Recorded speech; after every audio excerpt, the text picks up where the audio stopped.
तो हेलो दोस्तों, आज हम लोग आ गए हैं नए चैप्टर पे जहाँ पे हम लोग सीखेंगे यूज स्टेट और रिएक्ट में यूज स्टेट कैसे यूज करते हैं वो मैं आपको यहाँ पे बताने वाला हूँ।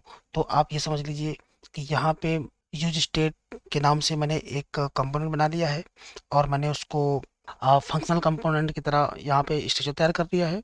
उसके बाद फिर मैंने इसको एक्सपोर्ट भी करा दिया है और एक्सपोर्ट कराने के बाद मैंने उसको app.js के अंदर इंपोर्ट भी करा लिया है। और इसके अंदर मैं जो भी लिखूंगा, अब इसकी वैल्यू, इस पेज की, इस कंपोनेंट की वैल्यू अब हमें वेब पेज में देखने को मिल जाएगी।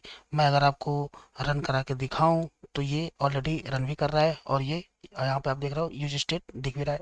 अब मैं बताने वाला हूँ यूज स्टेट। ठीक है, तो फोकस करते हैं यूज स्टेट पे। तो देखो, यूज स्टेट लिखने का सिंटैक्स कुछ इस तरह का होता है। आपको एक कॉन्स्ट लेना होता है, उसके अंदर दो वेरिएबल्स डिफाइन करने होते हैं। पहला वेरिएबल जो होता है वो हमारा होता है करंट वैल्यू, और सेकंड वैल्यू जो होती है हमारी वो होती है हमारी अपडेटेड वैल्यू। ठीक है, तो पहला कॉस्ट, दूसरा कॉस्ट, मतलब ये दोनों का यहाँ पे एक्चुअली एक तरीके से आप कह लो कि अरे डिस्ट्रक्शन हुई है। ठीक है, तो यहाँ पे यूज स्टेट जो है इसमें जो भी हमारी इनिशियल वैल्यू होती है, मान लो मैंने यहाँ पे लिखा 15, तो इसकी जो भी इनिशियल वैल्यू, मतलब ये इनिशियल वैल्यू कहलाई जाएगी। ठीक है, जो यहाँ पे ब्रैकेट में लिखा जाएगा ये इसकी इनिशियल वैल्यू कहलाई जाएगी। और इसकी इनिशियल वैल्यू इसकी करंट वैल्यू होती है। करंट का मतलब जो इसकी वैल्यू होगी वो इसकी वैल्यू बन जाएगी। और इस, अगर कॉस्ट वेरिएबल को, अगर हम इस कॉस्ट वेरिएबल को अगर हम कहीं भी, मान लो मैं यहाँ पे लिखता हूँ एक h1 का टैग, और इसके अंदर अगर मैं लिख दूं नम को, ठीक है, कंट्रोल एस,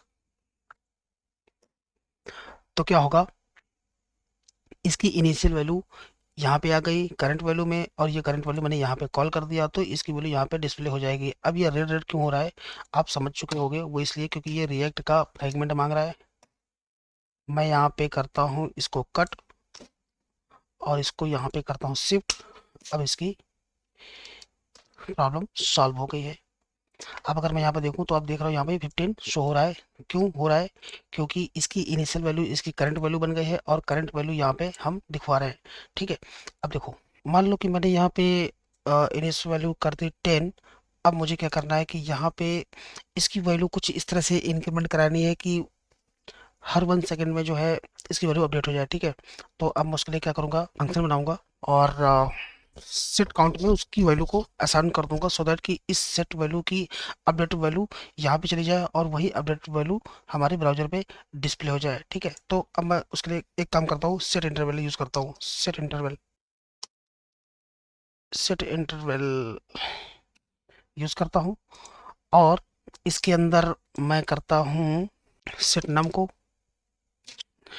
और इसके बाद फिर मैं यहाँ पे ब्रैकेट में नम की वैल्यू मैं कराता हूँ +1 को। तो अब क्या होगा कि यहाँ पे ये इंटरवल के अंदर अब सेट नम की जो वैल्यू है वो नंबर, ये जो नम है, नम की वैल्यू जो इनिशियल वैल्यू थी उसमें +1 जुड़ती जाएगी। और वो कितनी देर में जुड़ती जाएगी, मैं यहाँ पे देता हूँ टाइमिंग, जिसकी मैं टाइमिंग दे रहा हूँ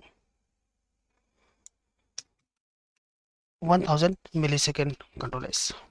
अब ये क्या होगा कि 1000 मिली सेकेंड में वैल्यू को अपडेट करेगा, नंबर में जो है एक जोड़ता जाएगा और इसकी वैल्यू बढ़ती चली जाएगी, और इसकी वैल्यू जो भी बढ़ती चली जाएगी वो इसको असाइन करता जाएगा, क्योंकि ये इसकी अपडेटेड वैल्यू को भी लेता है, इनिशियल वैल्यू भी लेता है और अपडेटेड वैल्यू भी लेता है। पहले लेता है इनिशियल वैल्यू, उसके बाद अगर इसमें कोई भी अपडेटेड वैल्यू देखता है तो ये उसको अपनी करंट वैल्यू समझ के यहाँ पे डिस्प्ले करा देगा। ठीक है, अब मैं इसको एक बार कंट्रोल सेव करके एक बार रन करके देखता हूँ। ठीक है, अब देखो ये इसकी वैल्यू प्रॉपर बढ़ रही है और ये काम कर रहा है। तो अब मैं काम करता हूँ, यहाँ पे इसकी इनिशियल वैल्यू देता हूँ 0, और अब देखते हैं कि ये 0 से स्टार्ट कर रहा है कि नहीं कर रहा, और ये कर रहा है, मतलब कोड प्रॉपर चल रहा है, कोई दिक्कत नहीं है। इस तरह से हमारा ये यूज स्टेट काम करता है। आई होप आप लोगों को ये क्लियर हो गया होगा। अच्छा, तो अभी देखो सेट इंटरवल में हमने डायरेक्ट कुछ इस तरह से कर दिया, लेकिन हम चाहते तो यहाँ पे एक फंक्शन बना के भी इसको हम कर सकते थे। मैं आपको वो भी तरीका दिखा देता हूँ। मैं इसको करता हूँ कमेंट आउट, यहाँ पे जाता हूँ। यहाँ पे जाने के बाद मैं सेट इंटरवल को यहाँ पे लिखता हूँ इंटरवल सेट इंटरवल मैंने यहाँ पे लिखा।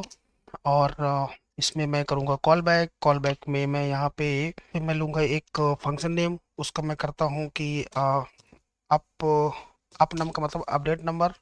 उसके बाद कॉमा के बाद मैं बताऊंगा कितनी देर में, 1000 मिली सेकंड में। और अभी जो मैंने ये अप नम यहाँ पे किया है इसको मैं करूँगा डिफाइन। ये मेरा फंक्शन है और ये 1 मिली सेकेंड 1000 मिली सेकेंड के अंदर ये हमारा रन करेगा फंक्शन। मैं करता हूँ इसको कॉस्ट और आप नम। उसके बाद इसको मैं दूंगा फैक्टर फंक्शन। और ये रहा हमारा फैक्टर फंक्शन। मैं यहाँ पे जा करके यहाँ पे मुझे इक्वल टू देना है, मैं भूल गया हूँ, आप भी भूल जाना। यहाँ पे मैं करूँगा अब सेट नम को और ब्रैकेट के अंदर मैं नम की वैल्यू को करूँगा +1 से कंट्रोल S। अब ये इस तरह से भी काम करेगा। ठीक है, मैंने क्या किया है, सिट इंटरवल का यहाँ पे सिंटेक्स लिख दिया। उसके बाद मैंने उसको बता दिया कि ये फंक्शन को 1 सेकंड में आप रन करा दो। फंक्शन मैंने यहाँ पे डिफाइन कर दिया, तो ये अब चलना चाहिए। एक बार इसको मैं करता हूँ ब्राउज़र पे रन और देखता हूँ क्या हो रहा है। ये भी प्रॉपर तरीके से काम कर रहा है, कोई दिक्कत वाली बात नहीं है। तो आज के लिए बस इतना ही, मिलते हैं नेक्स्ट टाइम।